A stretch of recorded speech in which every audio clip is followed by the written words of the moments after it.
আপনি যদি ভ্রমণ পিপাসু হয়ে থাকেন, নিঃসন্দেহে কক্সবাজার ঘুরতে গিয়েছিলেন। আর কক্সবাজার যদি যেয়ে থাকেন, নিঃসন্দেহে মেরিন ড্রাইভ সড়কও দেখে এসেছেন।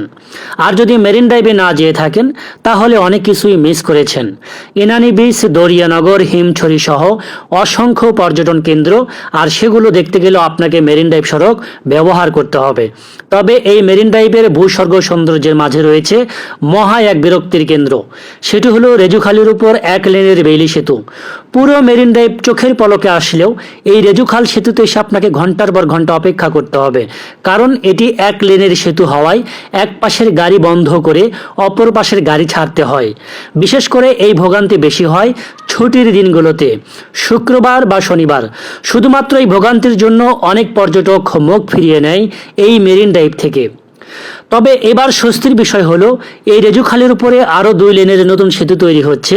আরও স্বস্তির বিষয় হলো কাজটি করছেন বাংলাদেশ সেনাবাহিনী।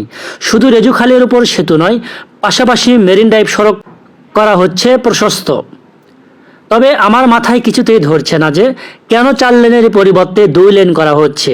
এটি যখন পূর্বে 1 লেনে সেতু তৈরি করা হয়েছিল, তখন কিন্তু ভবিষ্যতে এসে প্রশস্ত করা হবে সেটি মাথায় ছিল না। এখন বলছি অদূর ভবিষ্যতে 2 লেনে হবে না, তখন আবার 4 লেন করতে হবে। কারণ এই মেরিন ড্রাইভ ঘিরে অসংখ্য রিসোর্ট, অসংখ্য ব্যবসায়ী, অসংখ্য পর্যটন কেন্দ্র গড়ে উঠছে। পরে আবারও 4 লেন করতে হবে, যা দেশের জন্য অপচয় আমি মনে করি। এখন শুধু 2 লেনের পরিবর্তে 4 লেন হতো, অল্প কিছু টাকা হলেই কিন্তু হয়ে যেত।